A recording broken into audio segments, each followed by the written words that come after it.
म्हणजे 15 ते 20 वर्षापासून त्या पालिकेचा कारभार बघतोय, पण आपल्याकडे कुठलं पद नसताना आपण तिथं जास्त बोलू शकत नाही किंवा हस्तक्षेपही करू शकत नाही आपण त्या ठिकाणी. फक्त एकच आहे की पालिकेचा जो भोंगळ कारभार चाललाय, कुठलंही नियोजन नाही, 8-8 दिवस पाणी येत नाही, स्वच्छता होत नाही, आरोग्याचे भरपूर काही प्रश्न आहेत, असे अनेक आहे.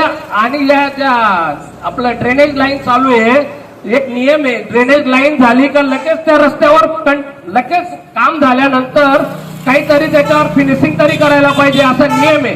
पण ते काय करतात, खड्डा खोदला तिकडं कोणता माणूस पडो, मोटरसायकलवाला स्लिप हो, काही हो, अनेक लोक म्हणजे या ज्या ड्रेनेजच्या याच्यात इतक्या लोकांना त्रास झालाय, भरपूर लोक मोटरसायकल त्यांचे ऍक्सिडेंट झाले, अनेक इतके त्रास झाले लोकांना, तरी लोक बिचारे नागरिक त्रास सहन करतायत. त्यांना माहिती आहे आता आपल्याकडनं झाली चुकी, आपण तर काय आता ते करू शकत नाही.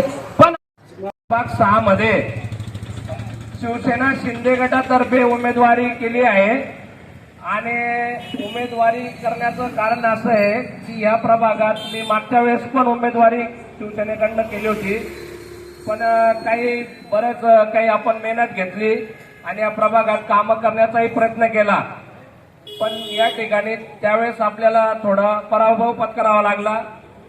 आणि भरपूर काही आपल्याला सगळ्यांना माहिती आहे या प्रभागात काय प्रकार घडला, कशा घडला आणि कशामुळे चांगल्या लोकांना संधी मिळाली नाही. आणि म्हणूनच आज आपल्याला भरपूर मी लोकांना प्रभागामध्ये भेटतोय. लोक सांगतात की आम्ही ज्या लोकांना निवडून दिलं होतं त्या लोकांनी आम्हाला एक असं 5 वर्षात 7 वर्षात असं म्हणजे कधी भेटी दिल्या नाही.